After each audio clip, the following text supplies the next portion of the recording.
আমাদের medical education system এবং পুরো বাংলাদেশের পুরো শিক্ষা ব্যবস্থায় আসলে সেই ব্রিটিশ আমলের যে প্রাগৈতিহাসিক যে শিক্ষা ব্যবস্থা সেটার উপর দাঁড়িয়ে আছে।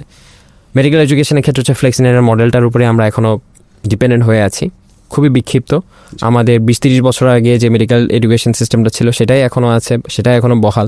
অথচ আমরা দেখতে পাচ্ছি যে আমেরিকা থেকে শুরু করে ইউরোপের সব দেশগুলো তারা যে ইন্টিগ্রেটেড একটা এডুকেশন সিস্টেম দাঁড় করিয়েছেন সেদিকে আমরা এগোইনি।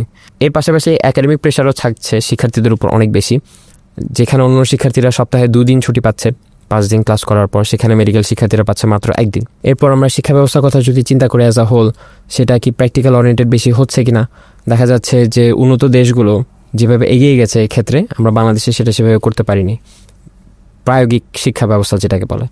এছাড়া এর পাশাপাশি যদি বলতেই হয় আমাদের যে অ্যাসেসমেন্ট সিস্টেমগুলো, যেখানে অন্যান্য দেশ অবজেক্টিভ ওরিয়েন্টেড অ্যাসেসমেন্ট অনেক আগেই ইনকর্পোরেট করে নিয়েছে, আমরা এখনও বসে আছি সেই সাবজেক্টিভ বেসড অ্যাসেসমেন্টের কারণে, যেখানে পার্সন টু পার্সন আমরা জানি যে অনেক বায়াসনেস থাকে।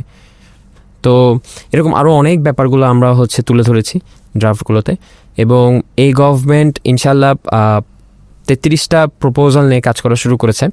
তো আশা করছি সামনে বাংলাদেশ আরও বেশি এই ড্রাফটগুলোকে নিয়ে কাজে করবে। জি, আমরা এমনটি প্রত্যাশা করি, কারণ আমরা যখন এই প্রতিবেদনটা আমাদের হাতে এসেছে আর কি, দীর্ঘ একটি প্রতিবেদন, সংশ্লিষ্ট কর্তৃপক্ষ যারা আছেন যাদের সাথে আমাদের সাক্ষাৎ হয়েছে, স্বাস্থ্য মন্ত্রণালয়ের অনেকের সাথে কথাবার্তা হয়েছে, আমরা বলেছিলাম তো এখান থেকে 2-3টা সম্ভব হলে এই সরকারের ইন্টারিমের সময় আপনারা বাস্তবায়ন করেন। এগুলো অত্যন্ত চিন্তা করে করা, রাত জেগে জেগে সারাক্ষণ অনেকগুলো মাথা একসাথে হয়ে কাজগুলো করেছে। এগুলো যদি বাস্তবায়ন করা সম্ভব হয় তাহলে রোগীরা ফল পাওয়া শুরু করবে, স্বাস্থ্য খাত এগিয়ে যাওয়ার সূচনা হতে পারে।